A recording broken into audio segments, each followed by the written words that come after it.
Hello there, this is the Nordic Takedown. My name is Pontus, and we're gonna do an Ackbar deck tech.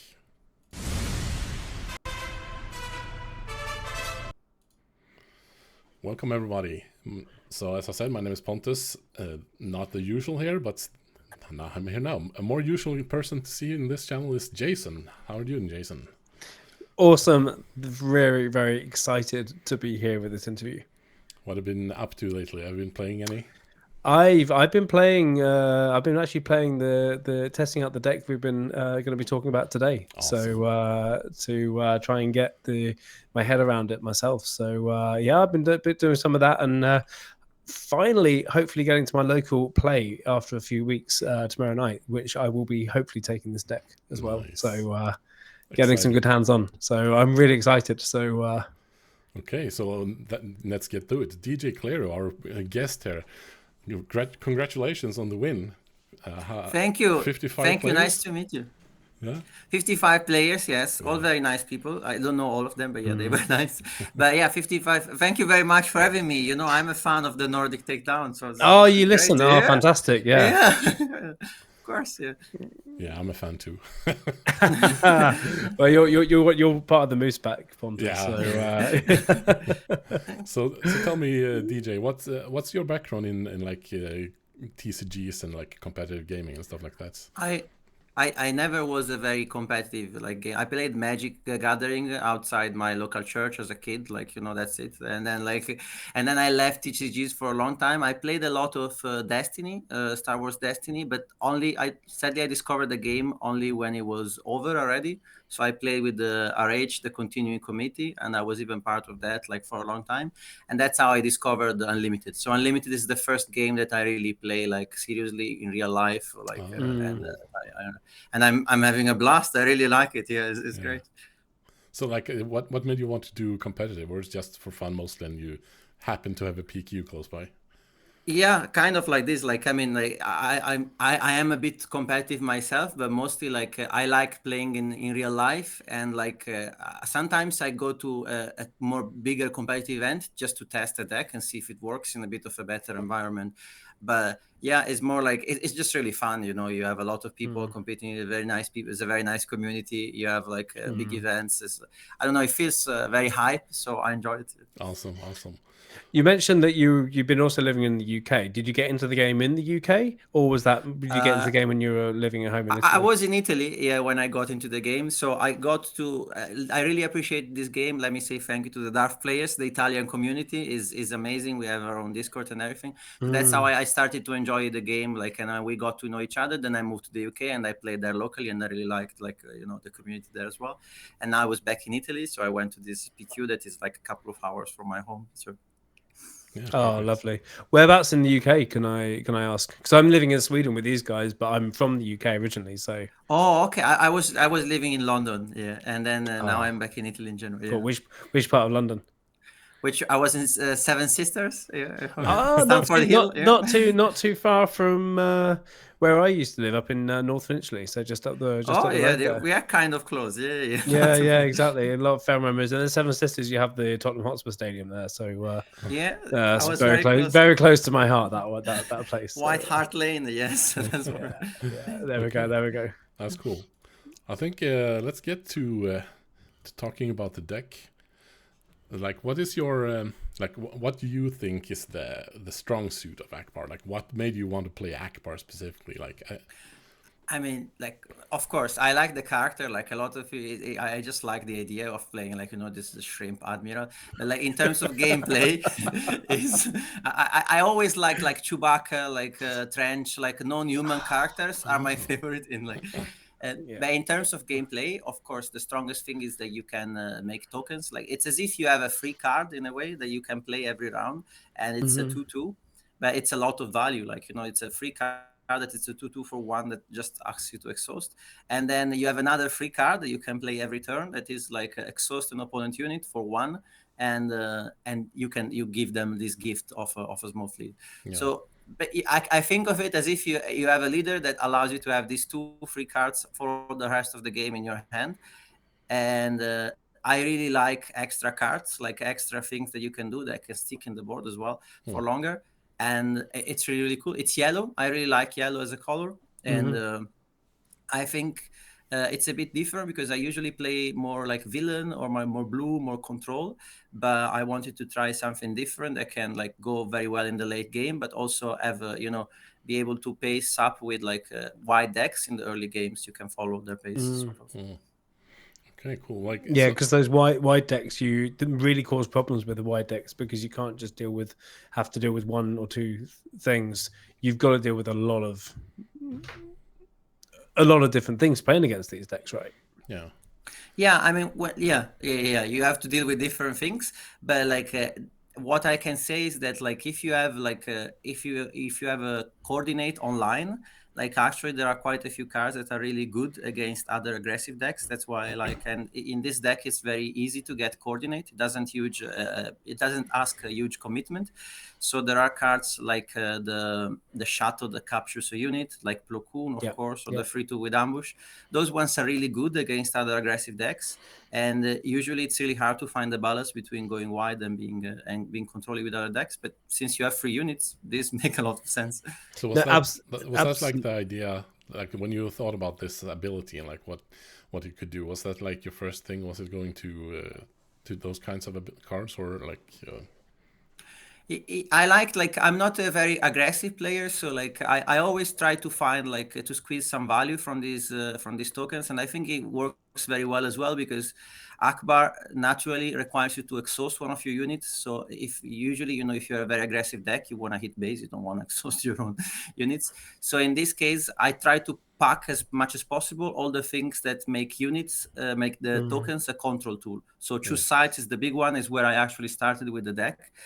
Choose sites allow you to go with something. It's always been like card I wanted to use since it came out, and use something for free to get another unit. The card that deals. I think we should. I just realized we should probably just, for those that don't know, just go through real quick what he actually does, what his ability is. Sure. Sorry. So he has an ability, it's similar, albeit even though it's not actually the same, like on both sides, but like when he's not deployed, when he's there, you tap 1, you use 1 resource, and then you can exhaust a unit, either yours or the opponent's unit. And depending on what unit you exhausted, if it's yours, you create a 2/2 X-Wing token. And if it's an opponent unit, they create a 2/2 X-Wing unit. Of course, it's not really good to do it earlier, but like later on, it's very clutch. Like, it can save your life. And so when he's not deployed, that's only for non-leader units. Whereas when he's deployed on attack for free, he has the same abilities, but now he can also exhaust opponents' leaders. Oh, I didn't realize that. That is. I suppose in Twin Suns really you can exhaust your own leader, but like generally you want to exhaust the opponent's leaders. Yeah. Awesome. But if you need to exhaust something to create the X-Wing, then it could be worth it if you have the ability. I've got to say, I was, before we get too far into the abilities, I was super happy to see Ackbar win something. Ackbar was the first showcase that I actually opened myself without actually buying, and I was so excited to see that I got a showcase, and then I realized it was Ackbar. I'm thinking I could have got a good one. But then, so like I've really been trying to explore it. I've been playing a yellow version with Palpatine. Is it Martinez or something like that? Trace Martinez. Damage and a really good thing, and just to try and always turn on and making that extra resource available and stuff, but it just wasn't hitting at the top level. It wasn't getting there. It was always missing something at the top, and I think this is maybe command was the answer after all. So I was super happy to see this, and that's why I really wanted to be on this today to ask you and explore this deck. So thank you. For myself, thank you so much for trying to make value out of It's such a cool ability though. So I think like when I saw the leaders just as this was being spoiled, I was also like, this has gotta be able to do something with this. So like what do you say, like when I think the hardest part with this ability is like when do you use it? Like when do you use it on your opponent stuff, when do you use it on your own? And I like when we were chatting before, you talked about building your fleet. Like, when do you have a big enough fleet? Like, what are your comments on that? These are very good questions, especially like when to stop. Like, for me, it's really hard. As a person, I'm really greedy. Like, I always want to build a little bit more, but at some point you need to stop and just like use the fleet you have already. But so in terms of when you want to make your own fleet as opposed to the opponents, like generally 19% of the cases, at least in the early stages of the game, if you can, you want to hit every single round starting from round 2. You want to hit your things. You want to exhaust your the unit you played on round 1 to get an X-wing from the get-go, because that's going to trigger all the cards that are good with coordinate, the one that care about how many ships you have, and so on and so forth. And then so that's easy enough. Like, generally speaking, if you can, you need to see what you're facing, but if you can do a good enough play under curve and build a bit of a fleet, it's very good.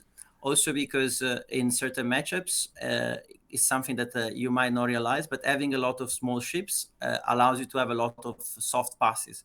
So it's really hard for the opponent, to catch you off guard, because you have a lot of actions that you can do before they commit on board, and then you can punish them for whatever they're doing. They need to do the first move, so to speak. So that's another thing you do with the fleet.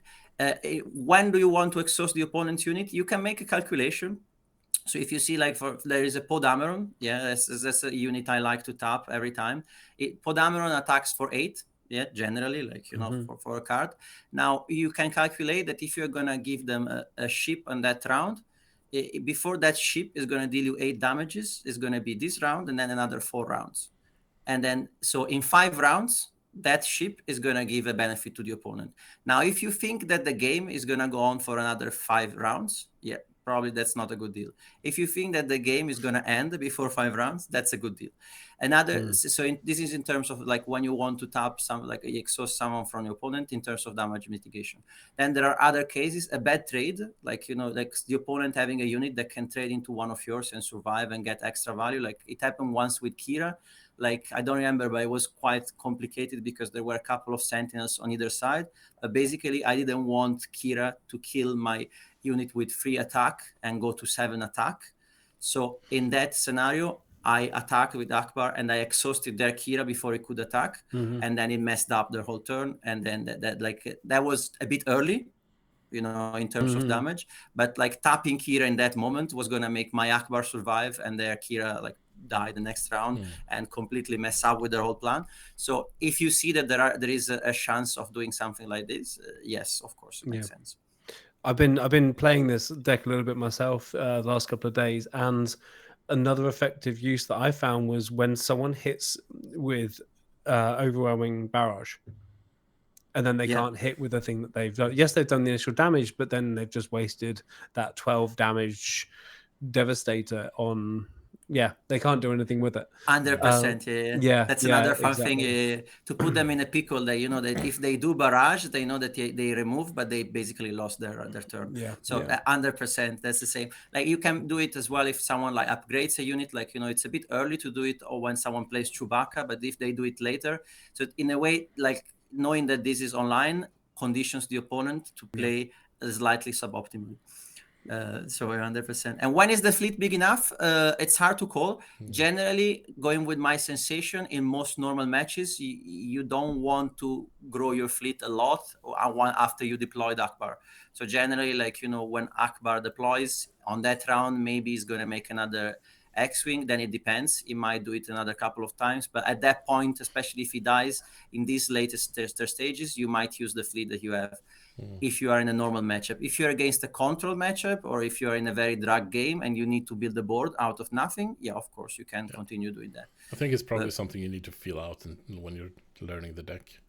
It's a lot of how it feels. It's a lot of that. I think the important part for me is that you should the part you said about you should use it early. And every round, basically, because you get so much value in the long run. And don't be afraid. That's my feeling, at least. Don't be afraid to lose a little bit of tempo in the early game to gain so many tokens in the long run. 100%. If you're gonna just play on curve, this deck is worse than like a lot of other decks. Because so you need to play off curve for it to be on par. It almost feels counterintuitive because like going down with a Grogu first, the intuition says you want to use the Grogu to do the exhausting, but you want to exhaust the Grogu to build the fleet. For example, the same thing I've realized with the curve as well is the fact that the only thing that I have in hand to play is with the curve.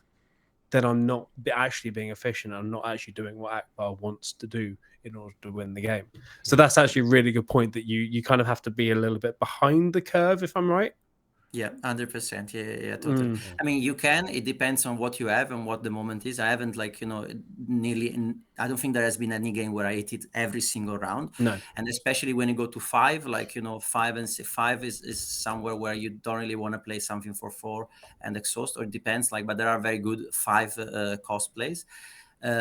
But still, yes, most generally speaking, if you can avoid tapping with Grogu, especially in that first round, something that happens though is that people are going to play around Grogu anyways, and then Grogu is going to sit there and then you can use it for tapping. But 100%, resist the temptation of playing on curve, the best stuff. Hold it for later. Yeah, definitely. Let's go looking a little bit about the deck list. And here we have the deck lists. So talk about what was the choices here? There's a lot of one-offs and two-offs, and what's your reasoning when you're building a deck? I don't even know where to begin. Yeah.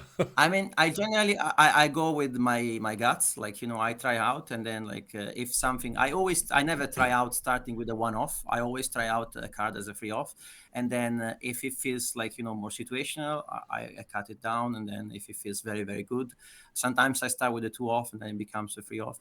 And generally speaking, I mean, some of the one-offs are just extra copies of cards I would like to have in multiple copies. Other ones are there just for specific things in control matchups, like Tech or Chewbacca. Chewbacca, you want to have one to make sure you can on-one it to oblivion, back and have over and over and over. But you don't really need more than one copy of Chewbacca. And everything else, it tries to follow kind of a curve to make sure that you don't break on round 1.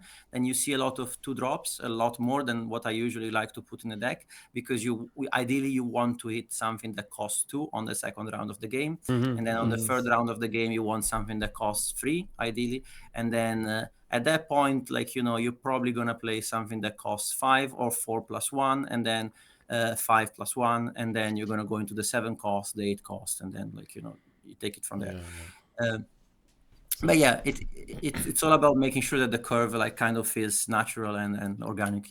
Yeah. So what are some of the key cards that have been overperforming, or maybe just performing really, really well? That might be unexpected. We did mention Choose Sides, and Choose Sides is certainly the strongest card in the deck. I met a guy that was playing regional governance, and I said, "Oh, if I meet you next time, I'm gonna call Choose Sides," because it's really good. Yeah. It's what really makes this kind of strategy pop in the long game. A card that I think no other deck plays that is really good is the blue resistance blue squadron.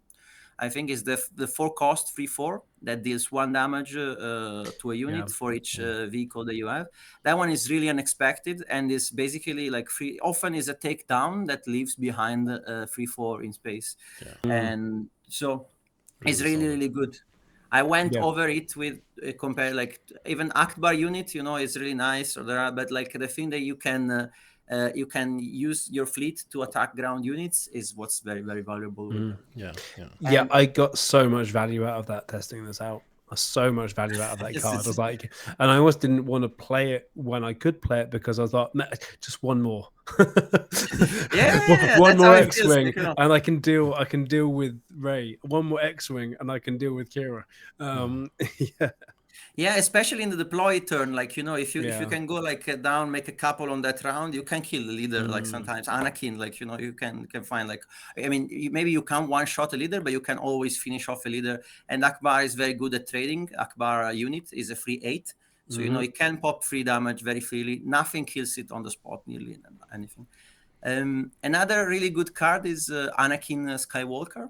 Is the pilot is really, really essential. I have him as a free off over any other kind of pilot, because the key thing with him is that if you have like a lot of different vehicles, you can put it on one, attack, bounce it back, put it on one, attack, bounce it back. So it's in a way it's like surprise lethal. Like if you have 3 vehicles and 6 resources, that's 6. So especially against aggressive decks that tend to tap out, like to be to put pressure.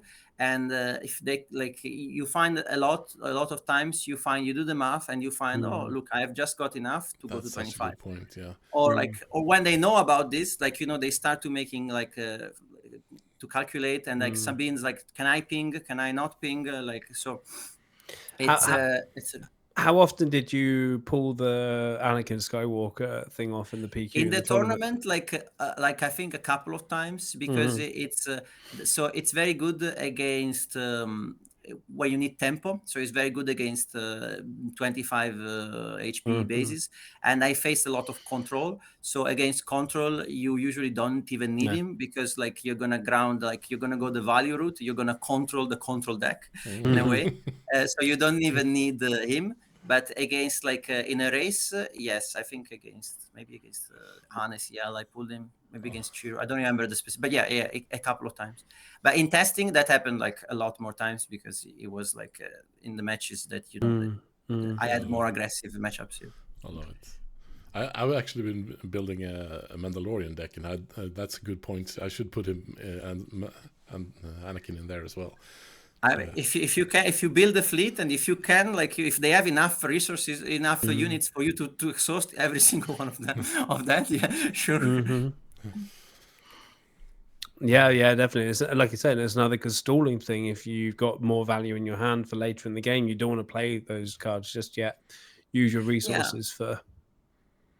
It is a 2/3, like so like it's not. Sometimes what I have done, like I played him on a unit and then attacked, and then I got it back to the hand to make sure I have him for the late game. If you have 2 resources spare at some point in the game, you can do that as well, as opposed to leaving there as a 2/3. Right. I'm wondering about also like the favorable delegates. I see like and we talked a little bit about 2 sides. Is it only there for 2 sides, or is it actually?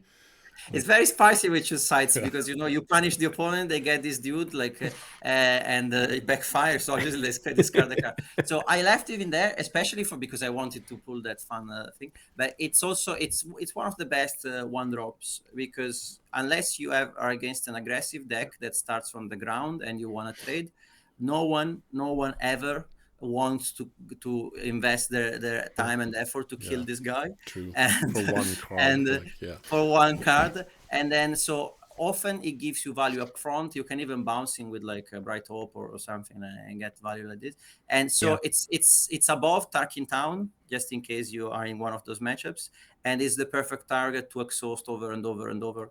And even like, but also I'm playing Data Vault, so I have a lot of cards. Even if I using just to cycle a card, that's a good thing.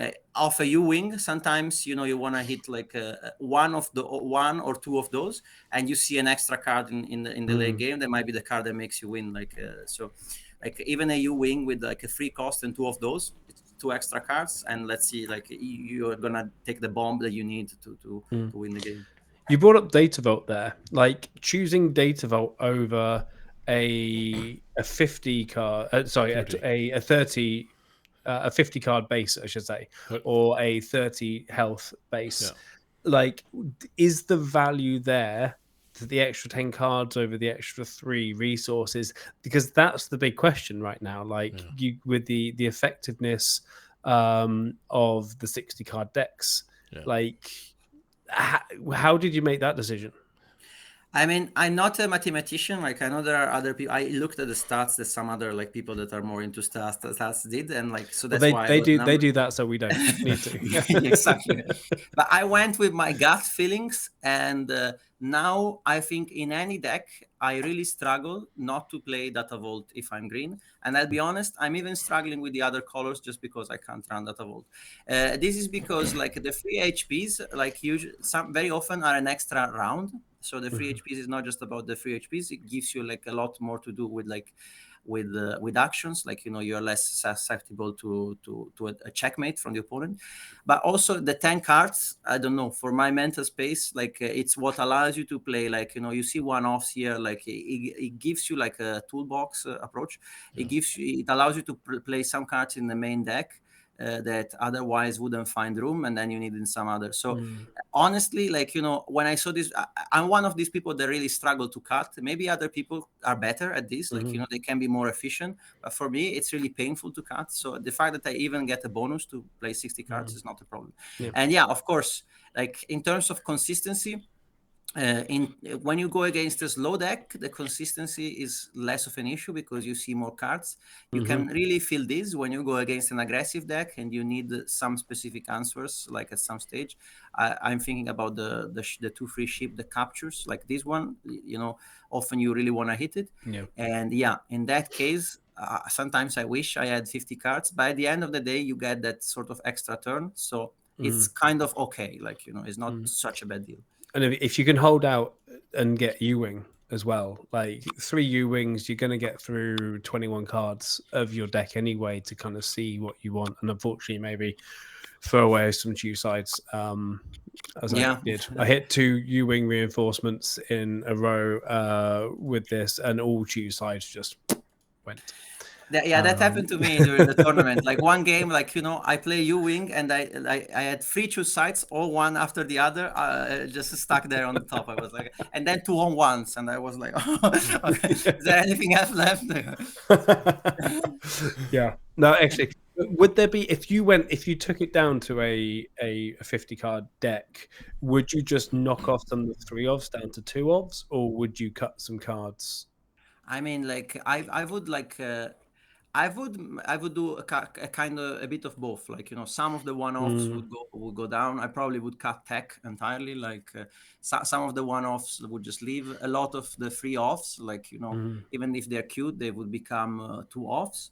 And I would just like trim the curve. So you don't need at that point you don't need that many 2 drops. You need a lot less because you're more likely to hit them on curves. So some of those would probably just go, and then starting from there, basically I would cut the curve, but like I would cut a lot of the early game and then progressively a little bit less of the late game, because the early game is the one that you really need to hit at some point of the game, whereas the late game eventually you're gonna get it. I think the big reason I see that maybe it could be worth doing 30 is that you will get choose sides more often. For example, yes, true, or like the other key cards. Like it's that is the big one I feel. Yeah, I mean it's a possibility. It's an experiment. I'm not. This is not like set in stone. Like, to be honest, like to give you the full story, I went to the PQ because I wanted to test this deck and see if it worked as it was. So it's an experiment. Like it's plenty of ways. I'm sure there's plenty of ways to improve it and experiment with it further. That's the cool part about this game. So many options. Yeah. Well, what do you think's missing then? If you would put more cards in after that experience, obviously everything is like meta dependent on what you switch in and switch out at the time. Maybe but what would you what would you feel like you'd want to put in, or switch out now you've won a tournament with it? First thing I would do, I would go up to free what's the free blue leader. Yeah, I would go up to free blue leader in the main. That card outperformed in every single game. There hasn't been a game where I played it and didn't feel insane. Yeah. So like it's a mistake to put 2, but I miscalculated that. So I would go up with that, and I think I would have more ambush in the ground, probably a little bit more, because sometimes like even like the Cloud Riders from the side or like the Coruscant Guards, those felt really good. because one way that the opponent can trick you is having like a lot of presence on the ground. If you can, like, as you build your fleet, control the ground simultaneously, that's really good. And I think upgrade removal is another thing that I wouldn't know what to cut, but upgrade removal, it's obviously in the sideboard. Maybe I could put more of it in the sideboard. One good thing about upgrade removal is that it works even in games against Relentless, for example. I found that Confiscate is very good to go around the Relentless. So no one, like very few people play Relentless in the main deck. But what I mean is, like, I think I'm someone that like is not really. I always felt a bit weird about playing upgrade removal in my main deck, but maybe that's the thing that could be worth it in a deck. It's something we see a lot, and something that might be expected. I don't know. Yeah, because it's like, so maybe like Bamboozle. Bamboozle, but you do play Maybe Bamboozle because that does all more exhausting. Is it Bamboozle in sideboard or in main? No, neither. No, you've got the Confiscate in main, which is that's a one cost, so you get the same effect as a Bamboozle would for. Exactly. Like a Bamboozle can take care of leader pilots very efficiently. Yeah. But they're in the side, but maybe they should be in the main. Like the only thing I don't like about Bamboozle is that offense, it gives the upgrade back. So next round we're back on track, unless it's a leader.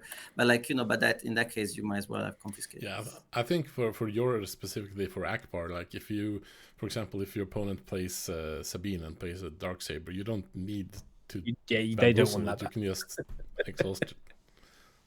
The thing is, like, you need to wait a couple of turns, so you can't do that with your leader. You need to, because she's a leader unit, so you would need to have Grogu or like Leia or other cards that exhaust. So at that point, what I'm thinking, like, you could swap out like a couple of Leias for a couple of Confiscates, and probably they are just about the same thing. Yeah, like. So there are some cards that when I looked at your list, I figured like maybe. Like they feel like they're missing almost, but I figure you have a reason why they're not in there, and I wanted to talk a little bit about that. So these are the 4 or 5. The 4 culprits. Yeah. I mean, these are nuts cards, like, and like, I'll be honest, part of the reasons, like, I don't own like a Millennium Falcon, so like when I tried them, I wasn't like really sad that they didn't work. I was like, oh, whatever, I don't have them anyways. Okay, but so like, I tried, but you didn't feel like they fit in the deck. But I did try these cards that you have here, all of them, and like so I did try starting with Ahsoka. I mean, she's nice, but the thing is, in this deck, on 4 you don't really want to play a 4 cost. You'd rather play a 3 cost, and on 5 you have better things to do. You don't have the Force. You don't really go all in discarding cards, so you're gonna discard one card. Discard is better the more you have of it. Like, if you have a lot of ways to discard, if you have one card, sometimes the opponent is like, okay, whatever. Yeah, that's right. And so she's very, very good. Like, but just in here, something that you might have to think of is like how good if she comes down a turn later. So like, on 5 you have a 3/5 that discards a card and taps. She's still not bad, but like if I have to choose, like, I would rather play Kira. And that's the same thing as for Spark of Rebellion. Like, I had Spark of Rebellion as well, but in a way you don't really need it against control. You have so many tools already. You don't need to go for Spark of Rebellion. Also, Spark of Rebellion, sometimes it hits really hard, but sometimes their hand is just like, they have so many things that you're going to play anyways. So you only fix one. So if I had to choose among, like, I couldn't include all of them.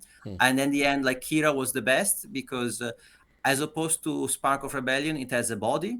So you can bring it back with on 1. You can find the Kira off a U-wing, like, so it's always something that you don't have to have the card and go one for one. Yeah. And as opposed to Ahsoka, you choose what to discard. That's so, it in a deck where I don't really attack the hand, like, I prefer to stop a key play rather than like discarding what is there. Yeah.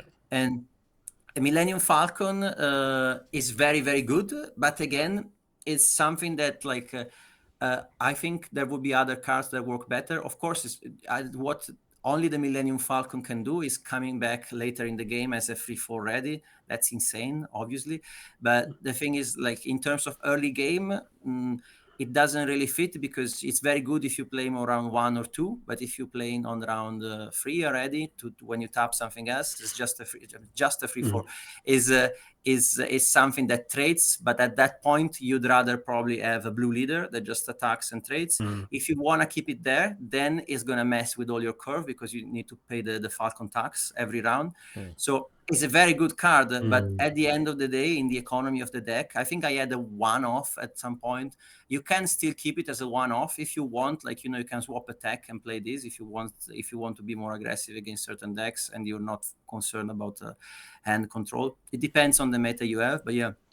If you like, it's a card that like is not part of the core strategy, but it's so good, and especially so good against certain decks, that if you expect a lot of like Vader Pilot, for example, you can put them in.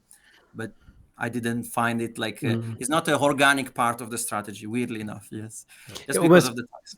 It almost goes against the plan of the deck in a way, because the other stuff you want to do at that point is way different. Yeah, kind of. Yeah. Is a very heavy tempo card, and like and the deck, like sometimes you need it to balance things out, but like in terms of what the deck wants to do, yes, it's just the fact that you have to pay 1 every turn messes things a bit. You're already paying 1 in a way, like at that point you have to play you have to pay 2 turns, like, that's a bit too much. And Surprise Strike is always a temptation. This card is insane. It won me so many games in the decks I played it.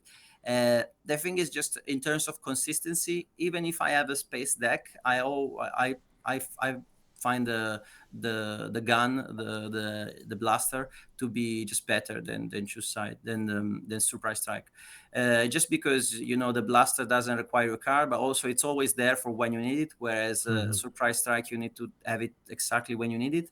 And the thing that even if it's 1 less damage, sometimes that 1 damage matters, but sometimes it doesn't. And one thing that the blaster can do and Surprise Strike cannot do is to create some sort of like a check or checkmate situation. So you put the blaster on a big unit, you attack, that's a big swing, and then the opponent not only just received the big swing, but it needs to be concerned with the threat of another big swing immediately. So sometimes you force them to claim initiative, to misplay, or like to play suboptimally.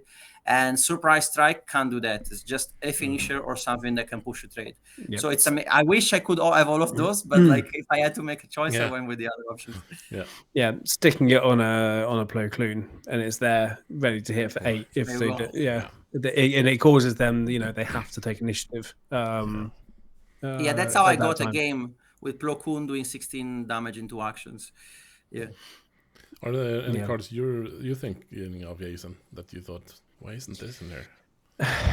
It's interesting because like playing from the Ackbar yellow, where like I would go, like I start off with the favorable delegate, and then I go with the Rafa Martinez, so comes in, does a damage, red is the resource, and then I can tap the favorable delegate and start my engine that way. And then I'd always play the Chancellor Palpatine on 5, so I have the 1 to ready to tap something else and get the engine going that way, or keep going with the engine there. So Rafa Martinez, I think, could also work here. Yeah, I tried her extensively. Like, that's where I started. Oh, you did? Oh, great. Yeah. I did try her. Like, the thing that, like, I tried the double yellow version as well. So, like, the difference, I would say, like, here you are slightly less concerned about hitting something that caught, like, in that deck, you want to hit pulp on 4. So you need something that allows you to tap and have pulp on 4 consistently in double yellow. Here, you care about, that's great, but it's not so essential. And the fact that she damages herself, and that at the end of the day, she enters as a free 2. She can damage the senator, but like, sometimes you don't have that. So she enters as a free 2. It was so punishing against Tarkin Town. Like sometimes, it was against like the plan. Like, so at the end of the day, she was nice, but like she didn't feel needed. Like she felt a bit overkill, just because her stats felt like kind of cool. Like, free 2, and then I keep damaging myself over and over. I don't know, but this is a very subjective thing. It's just I went with her, and I found her to be underwhelming nearly every time, even Okay. though I had the extra resource, and I was like, okay, maybe that's not a deck for her. Yeah, I mean, I did find that you always had that thing on board that can attack base and then produce that extra resource to be able to then use to tap something else down, so you could stay on curve doing that. But again, game 2, the opponent would work out what you're doing and she wouldn't last.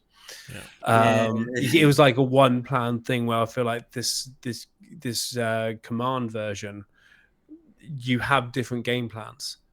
So you don't just have to stick for one, and so the opponent's going to say, now he's done that, we've got to deal with this. Oh wait, Laseki's doing something else now. There's one more card that I forgot to talk about, and that's Wedge, because your Wedge is such a great card in this deck. I feel. I mean, I assume that's why it's in there. I assume. Yeah, 3 is a bit greedy, but every time, like, you know, it felt really good. Like I had 2, and then, like, you know, as once I played against an Iden Blue that played the 3 Snokes, and I noticed that every time, like, you know, to bring back Wedge to make sure that your U-Wings, the X-Wings survive was really good.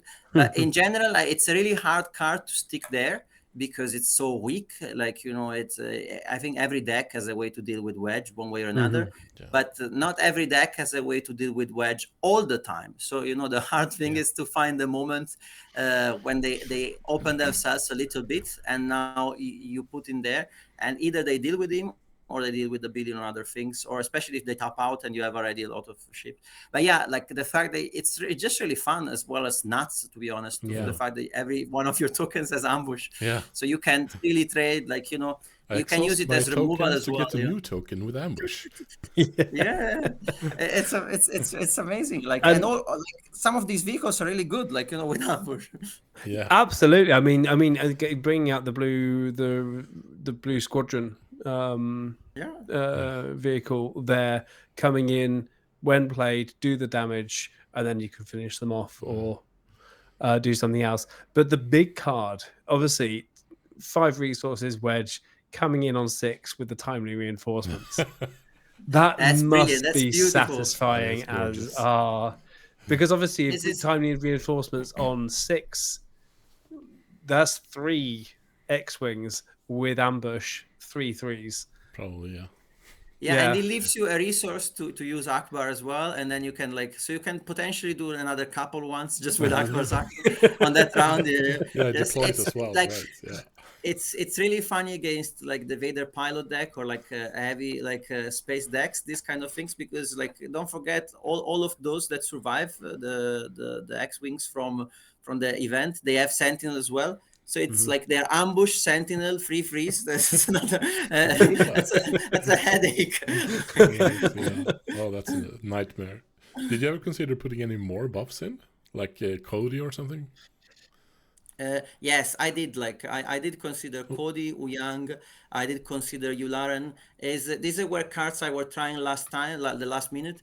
I didn't have like space or time to find them more, because, like, you know, there's only so much, even if it's 60 cards you can put. But certainly, like, you know, you could build a version that is a bit more greedy on going wide, and you can have, like, Yularen and Cody as well, like, at least in the sideboard. Like, you know, I had, like, spoiler, I had a 1 single copy. I cut it, like, the night before going to the event. I had a single copy of Unity of Purpose in the sideboard, because for 8 in, like, against Blue Hero, where usually the matches are kind of dragged, but you both have a board, but you're just, like, swinging, healing, and like this, dropping a Unity of Purpose out of aspect. All of a sudden, all your dudes are nuts. So it was a bit of a meme, and then I didn't expect to meet Blue Hero, and you can win with many other ways anyway. What I mean is, like, I think you could have more cards that buff the buff. But it wasn't. You didn't feel it necessary. That's what it sounds like. Yeah, I felt like there were so many other things I needed to watch out for that I couldn't have my fun extra spicy cards. So, like, how did you feel about, like, the position in the meta, and, like, what's your experience from playing this deck? I mean, like, generally speaking, this is for all the decks I make. I usually have an easier game against control than against aggro because I like value, I like drawing cards and all of these things. And I really hate, like, someone else to pulling out a super laser blast and I have to be clueless and say, oh, GG. Like, I don't like that feeling. So, yeah. So in terms of the meta, I think is pretty decent for this because even if, funnily enough, the ability of Ackbar, I tried it a little bit, but not too long before Django's ban. Ackbar's ability was really good against like a triple dark raid, but I think now the meta is a lot merciless, more merciful. Like you don't have like DJ, you don't have things like this, so. There are a lot of control decks, like a lot of Kira, a lot of blue hero. So this deck absolutely thrives against this kind of strategies. Like, and then where I don't know how much it is about the deck or about myself as a player. I'm happy other people play the deck because maybe they can tweak it and make it better against aggro, which is like, especially if you have like a very aggressive deck that plays on curve on the ground, you need to draw the right cards to counter what they're doing, and you need to make sure that you stop in there. So that's maybe where the deck needs improvement, and where it's a bit weak is against like ECL, red hero ECL in all its varieties. But overall, this is like an important part of the meta. But like, unless you are very unlucky, you're gonna have a lot of favorable matchups if you just go to a random shop and they play this deck. Cool. Let's talk a little bit, finish off here and talk a little bit about sideboard. Sure. What was your strategy here? Let's see if I can zoom in a little bit. Yeah. I mean, in general, in terms of sideboard, from my experience as a player, there are lots of cards that like are control sideboard. They're not in the sideboard; they are in the main deck because it's important to win game one. Like after 45 minutes, if after 45 minutes then you still lose to Hayden, then there's not gonna. So like in a way, if you see the sideboard, I think it's like 70% against aggro, and then like some key things to have against anything else. So we have 2 Cloud Riders. These are really good against Sabine or against against those decks. They require you to deal with their 1-drop in order for the game to progress fairly. And then you can see that the blue leader actually should be in the main board. The Sundari is there as well against aggro. Han Solo is really good against other Han Solos. It's not about aggro anymore. It's something that is better against more mid-range strategies like Anakin, where you really need like those games that are like about like controlling the game on the ground in the mid game. Han is really shines in there, but it could be someone else. Like it's not 100% has to be Han, but it's just a good card. Spare the target is very good. I think actually I would cut the waylays and put more spare the targets because very few, like there are quite a few units with bounties around. I noticed. I didn't really realize. Yeah, I mean, Bosk is a thing at the moment again. So I mean, like in general, like I haven't faced a lot of Bosk. If you face Bosk, waylay is better because you can have the option to waylay your own unit. Yeah. But like, but casually, like Kira plays the 1/4 with was a bounty. Like Ray plays the 2/3 was a bounty. Like I faced some Throne and they have 2/4 like Val with a bounty. So. This is just like it's our sort of Fell the Dragon, like, so you can play spare the targets, waylay whatever you think you have or thinks is better. But I have another one for those like games against aggro where you need an extra one, or maybe if you're scared of like big ships. And then you have the confiscates, which are brilliant, like they are candidates to go main board. Then you have the salvage was a really key card. Is really good in against discard decks, like it basically against any force throw. It's obviously very good. Yeah, you can do 0 damage. That's okay. Yeah, that's fine by me. And but it's key for like long matches as well. It's really good to blank the relentless. And that's how I'm like this close to my heart because that's how I won the tournament. I did like I did salvage into home 1 into blue squadron, kill the devastator and go for the win. So the salvage saved me there.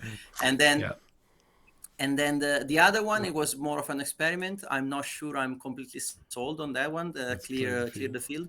It's a very bad card against. It's a very good card against this deck. So, but it was there for Vader and pilot, on the idea that, you know, if you give people other tokens, you can bounce them, and then maybe you can bounce something on turn 2. But I think like one card I would like to try out instead of this is outmaneuver against Vader, because it can be like, sometimes this deck has an even spread, but there are matches where, you know, where you are very much in the sky and the opponent is on the ground, and an outmaneuver there would be really good. And there are matches like against Vader where they all in the sky, sometimes you're in the ground. So it's like the sideboard is a bit of it's even more of a work in progress than the rest of the deck, but it's basically there to counter specific things and like cool. Yeah. I mean, yeah, clear the field I actually have in my yellow Ackbar, and that's basically if I really need to just control like a Cad Bane or anything that has got big units, you just need to stop, and then you can just go bam, you can't use them anymore. Yeah, that's a good one. Yeah, you know, you lose maybe 2 of your own X-wings, but you're thinking about not clear the field. That's I forget the name. Clear the field is the one that returns something that costs 3 or less, and all copies with the same name. Yeah, that's what I'm talking about. So like, if you're producing the X-wings, if they're producing X-wings because you're tapping their stuff. Oh, okay. Now with I see. With Ackbar, you may only have 1 X-wing left, but then you get rid of all their X-wings that you've been giving them. So it's like, well, you know, here you go, but not really. Yeah, I understand. Okay. Yeah, exactly. Cool. Okay. Cool. That was very interesting. I'm looking forward to trying this deck. Do you have any finishing words? Do you want to talk about something we haven't talked about? Yeah. No, it's just like that. The biggest asset of this deck is that it's really, really fun. Like, you know, when I went to the queue, I was like at the last minute, like, you know, I was on the train at 5 a.m. I was like, why am I doing this? Like, I would bring a bar to this, like, you know. But then I remember, like, you know, it's why do you do this to yourself? But it's just such a fun to blast that I was like, you know, even if I go all 6, like, I still have a deck that is just really, really enjoyable. Plenty of trolley like lines, and really, really like with a lot of like fun combos. So the worst case scenario with this deck is that you're having a great time. So I think good point. At what point, I did have to ask you, at what point did you realize, hang on a sec, I could win this? This is actually going really well for me. What happened? It was in the semi-final, like, you know, because like up till then, like, you know, I was like, the first games I was like, okay. Then like I had a bit of a shenanigan, like my sleeves broke. When I lost that game, I was like, okay, maybe not. I think like when I saw that I was matching in top 8, I was seeing the same deck that beat me in the Swiss. I was like, oh, okay, I guess I'll go home early. But when I beat that deck, I was like, oh, maybe you know, maybe. But even like, you know, when I won the first couple of games, like I try not to think like, oh, what's going on? Like, surely there was something weird that happened, but it happened over and over. So. Kept happening all the way to the win. Yeah, that's so cool. So do you want to shout on anything else before we end this?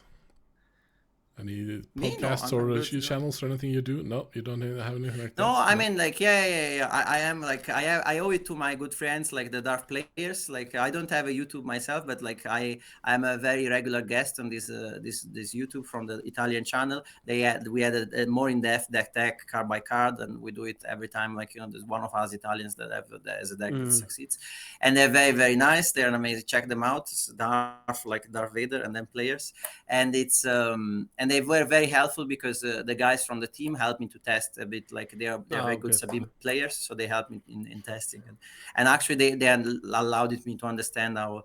And then of course I want to thank all the people, like, you know, that allow me to test, essentially Simi, Khalif, like, you know, like a lot of them that have the patience to play against Ackbar, because something you don't realize, like often. When you want to test such a meme deck, people don't even want to play against you. They're like, why am I going to waste my time facing Ackbar? Like, no, it's really so it's really hard to find people that want to test it. Thanks to them. Yeah, I can see that. Okay, so I think that's it then. Thank you a lot for joining us and talking about your deck. This was a lot of fun. Thank you so much. Thank you. Cheers. Yeah, thank you so much for your time and taking us through this. This has been really cool. Yeah, so thanks to you guys. Thank you so much for having me. Thanks. Okay, so that's it for this time. May the force be with you.